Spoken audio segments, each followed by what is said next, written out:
Good afternoon from Nairobi, Kenya's capital. It's 1 p.m. and you are tuned in to The Ambassador. I am your ambassador, Paul Mathenge. This is the space where we debunk global diplomacy and geopolitics. Now, to our very first story. Polling stations in Zanzibar have opened as early voting kicks off in Tanzania ahead of the country's highly anticipated general elections. The process marks the start of what officials describe as a crucial moment for democracy in the Eastern African nation. Hundreds of early voters lined up outside polling centers across Zanzibar from as early as dawn. Electoral officials say the early voting exercise is mainly targeting security officers, election staff, and others who will be on duty during the main election day later this week. The Zanzibar Electoral Commission reports that all polling materials arrived on time, with officials emphasizing transparency and order. Here are the details.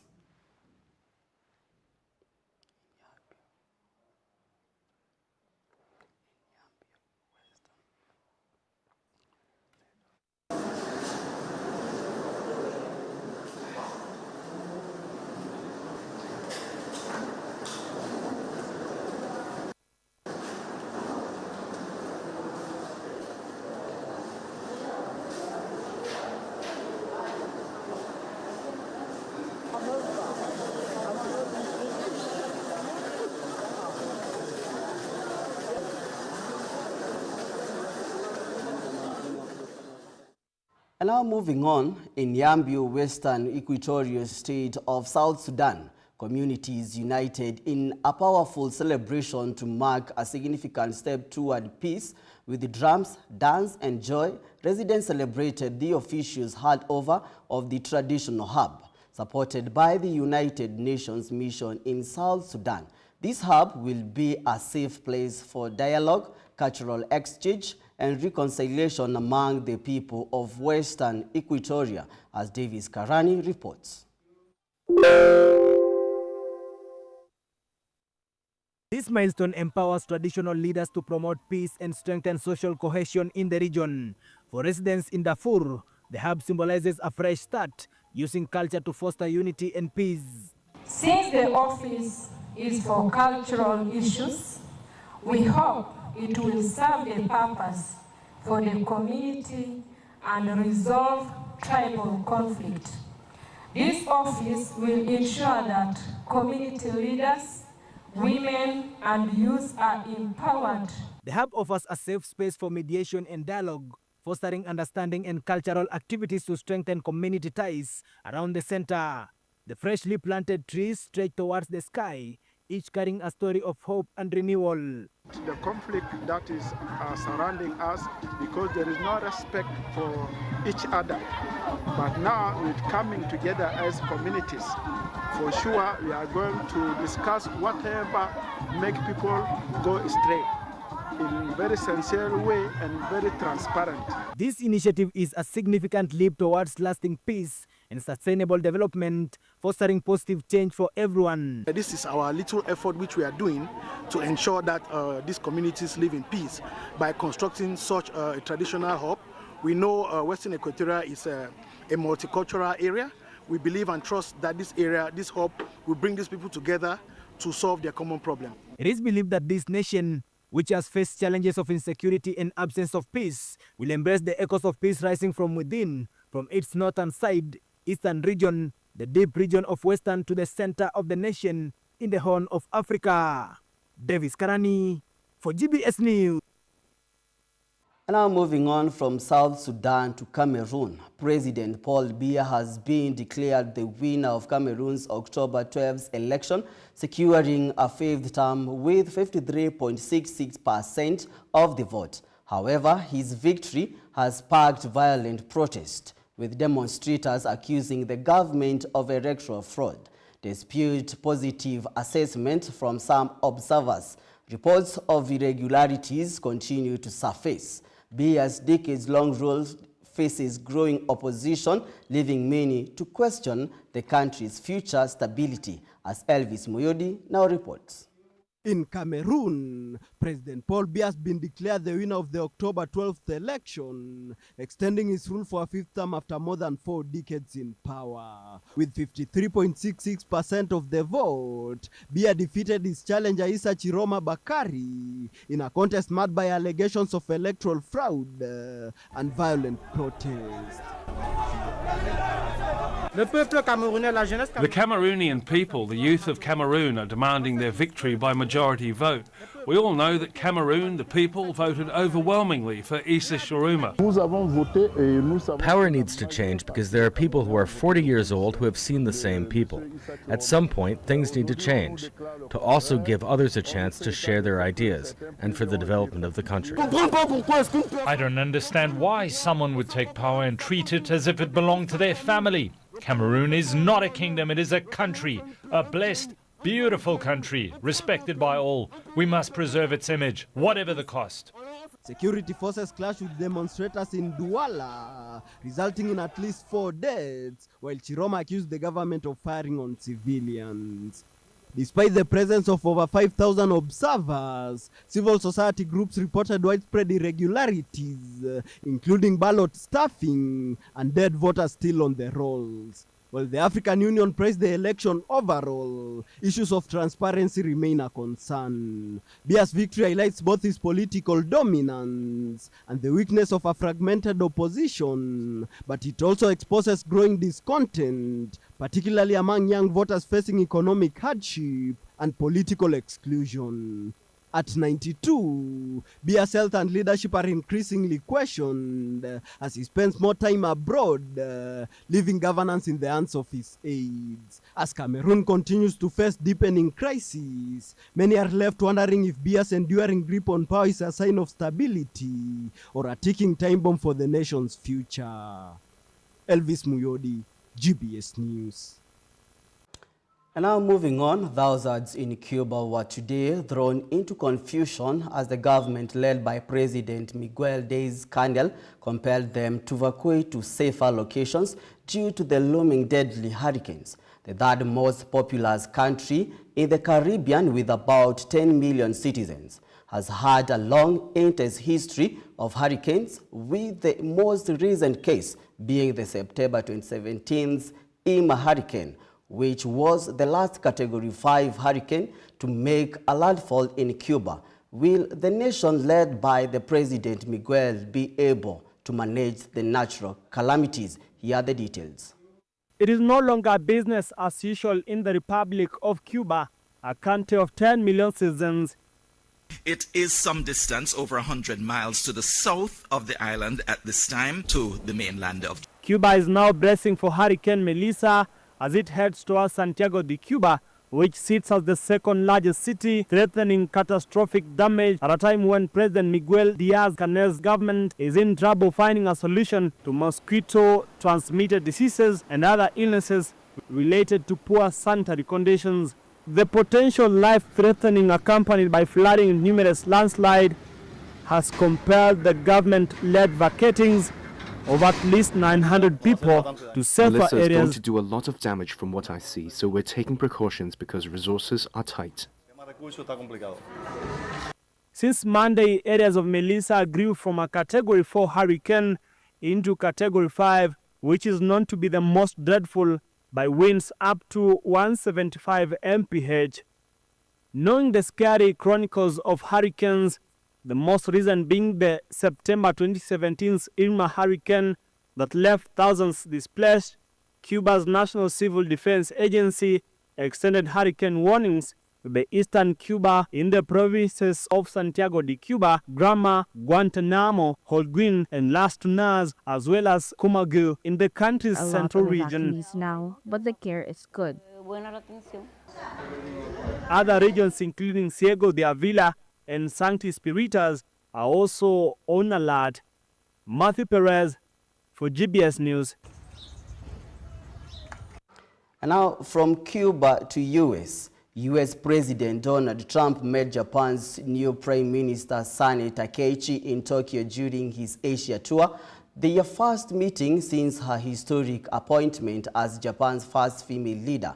They discussed strengthening the U.S.-Japan alliance, trade, and regional security. Takaichi pledged to boost Japan's defense and expand trade in U.S. goods such as pickup trucks, soybeans, and natural gas. The talks also touched on $550 billion strategic investments deal signed earlier this year.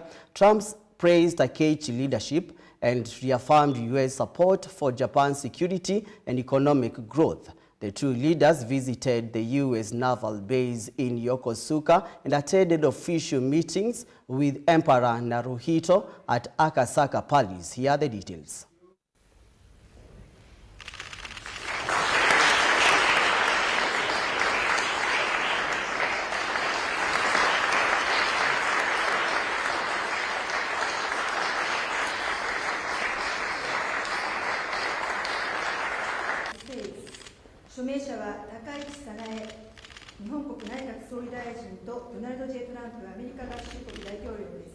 The signatories are Her Excellency Minerals and Rare Earth. And now the ambassador will take a short break. We will be right back with more as we debunk global diplomacy and geopolitics. Stay tuned.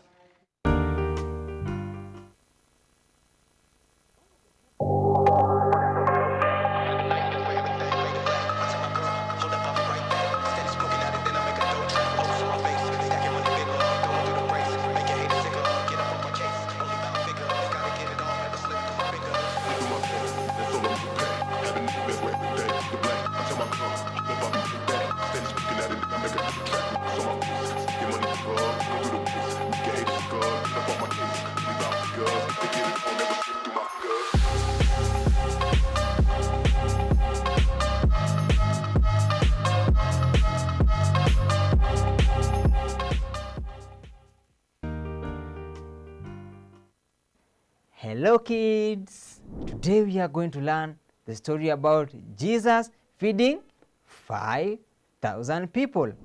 Do you know of any other miracle that Jesus Christ did? Do you know which work Jesus Christ used to do? My God is so big, so strong and so mighty, there's nothing my God cannot do. 5 tiny barley loaves, 2 small fish in a little boy's lunchbox. Although it wasn't much, he gave it to Jesus.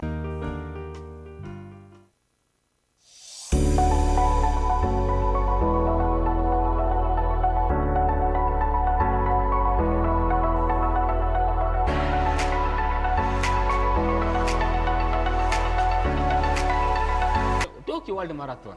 Bro, hapo sasa ndio kuna maneno. Una feel nini ni mbaya na Omanyala? Juu bro anadefeatiwa man. Hizi Omanyala sio Omanyala bana. Hakuna kitu Manchester inaweza fanyia sasa. Mwekezaji kama vile last time niliwaambia, ekeni Arsenal kichwa. Ekeni Arsenal over 1.5. Ekeni Arsenal first team to score. I have been fencing for the last 1.5 years and fencing haina age.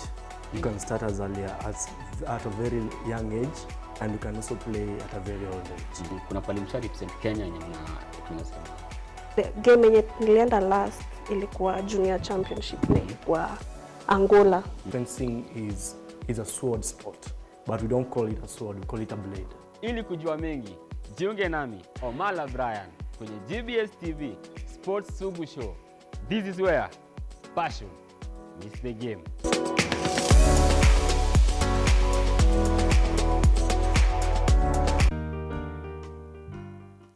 I'm your host, the most Irene Shiguna. SK the DJ Ava, aka the Mix Wizard.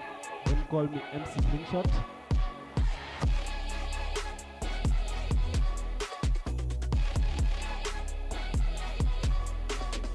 If the flag don't pick up, I'ma lose it. All I need is grass, meaning boozy. I'm worried about Jada Juicy. Yeah. Boozy. Comparing me to these rappers, nigga kunitusi. Wale dani masa ni cheesy akiosha mbuzi. Mbuzi in this reference inamaanisha nini? Oh, you're the god! Ndio.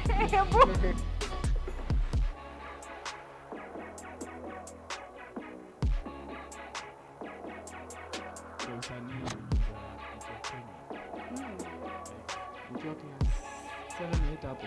Kwa 7-8 uko unafanya kurusha ball. Tulikuwa tuna wasanii wa shule kila Friday unaitwa Form 4 wakanilipia my first video. Yeah. Nikaingia shule nikagwa shukrani. Ngoje shule yako ilikuwa Yeah, ilinilipia kila kitu, audio, video.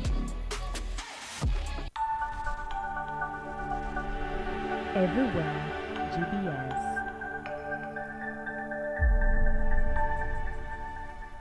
Now welcome back to The Ambassador as we break down the development news for you and get the bigger picture on what's happening globally. Now moving on, Vietnam's historic city of Hue is reeling from severe flooding after days of record-breaking rainfall.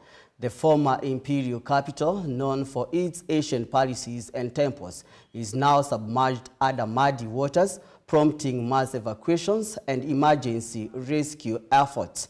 And now, torrential rains have turned Hue, Vietnam's ancient imperial city, into a landscape of rising waters and studied residents.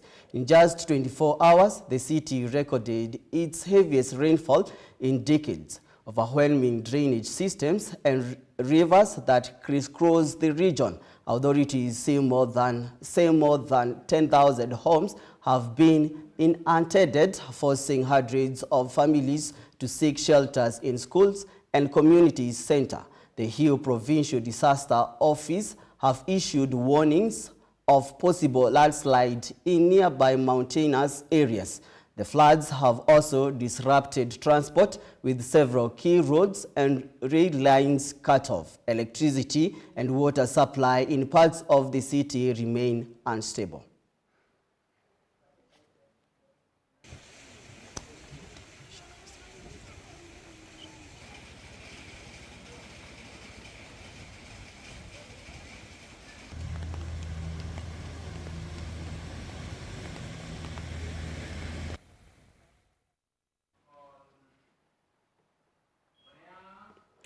And now moving on, the United Nations is calling on the Rapid Support Forces in Sudan to allow civilians safe passage out of El Fasher amid heavy fighting in Darfur.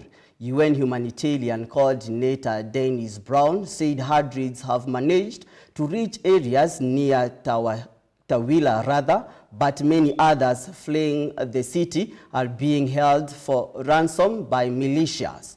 She warned that those still trapped in El Fasher face growing danger as clashes escalate, and urged the RSF to respect international humanitarian law. Brown also condemned the blockade of food and aid as starvation being used as a weapon of war, noting that more than 120 aid workers have been killed since the conflict erupted in April 2023. She stressed that a peaceful solution is the only way to end the suffering of the Sudanese people. Here are the details. Questions? Gabriel, Al Jazeera. Thank you, Ms. Brown, for the important briefing. Gabriel. Yesterday, a few hundred people arrived in trucks just outside of Tawila. We don't have any information that suggests that they came directly from El Fasher. Rather, they were already on the road, and their movement, the last movement, was facilitated. What we do know is that civilians fleeing El Fasher are often held for ransom along the road, part of the road being controlled by militia. In the fighting in El Fasher, there are civilians in El Fasher. It is a fact. And once again, and we've said it dozens of times, the UN calls on the RSF to allow safe passage for them to leave, particularly as the fighting has intensified over the past 24 hours. These individuals are at increased risk of being injured or killed. OHCHR has just a few minutes ago. The RSF needs to demonstrate respect for international humanitarian law and let those people leave. Alternatively, they need to let us in. And we have asked for that multiple times. The UN is in dialogue with all actors in this war, but they have not guaranteed our safe passage. And as I said the last time, more than 128 workers killed since the war began in April 2023. The blockade of humanitarian assistance and food aid in particular is tantamount to using starvation as a weapon of war. So it's an ugly situation to begin with, and people getting on a very dangerous road because we're not being given guarantees of safe passage. Over the past 24 hours, we've received multiple reports. And now moving on, Argentina's board, stock and currency are surging after President Javier Milei's party won an overwhelming victory in a Sunday midterm election, a key requisite to keep economic reforms on track and the United States financial backstop in place. On Monday, international boards rallied between 9 and 13 cents each. Local stock jumped over 20%. And the peso strengthened by some 6% against the dollar, halving its initial rally. Officials' results in Argentina's Sunday legislative elections show voters strongly backed Milei's free market reforms and deep austerity measures, with inflation falling sharply since he took office nearly 2 years ago. Here are the details. The results surprised even Javier Milei's most enthusiastic supporters, 41% of the vote, strengthening his Libertad Avanza party in both the Congress and Senate. In the early hours of trading of the morning after the markets responded, the Argentinian peso rose against the US dollar and stock leaped 20%. The pollsters didn't predict it, nor did most political analysts. So what changed? The financial support of Mr. Trump to Mr. Milei was very important for Milei, because 1 month ago, 2 weeks ago, Argentina was in a very big crisis.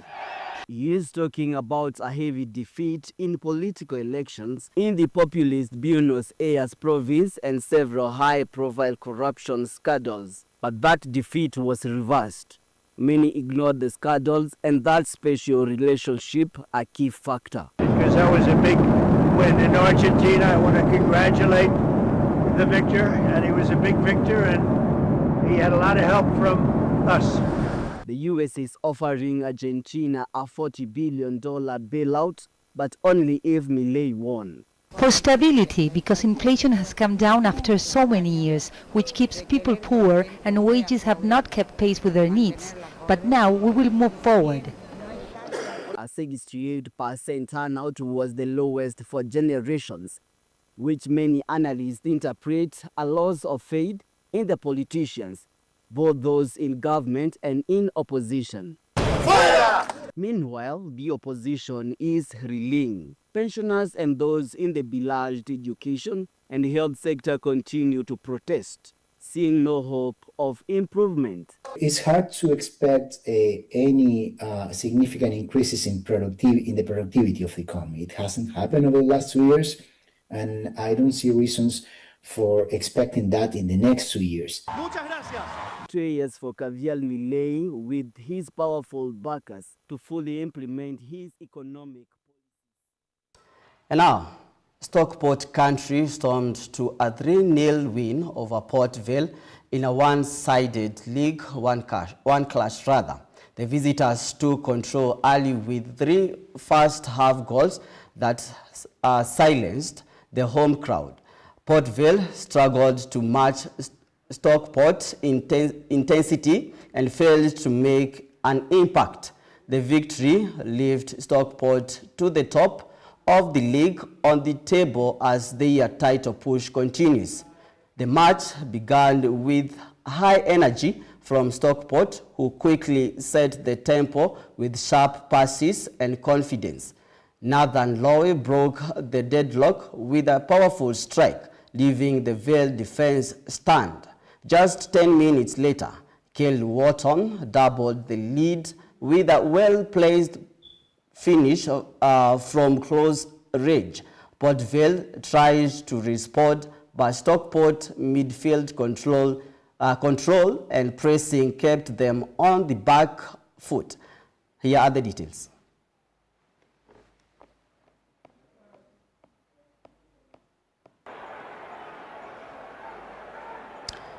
Historic.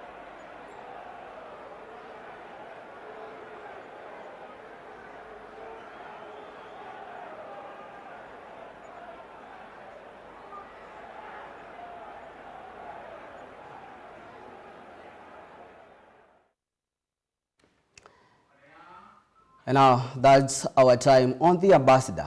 I have been your ambassador, Paul Mathenge, and it's been a real pleasure having you with me right here on GBS TV Africa. Keep watching for the latest news and insights, and join me again every day on The Ambassador at 1 p.m. as we debunk global diplomacy and geopolitics. Thank you for your time and company. Until next time, it's a goodbye from me.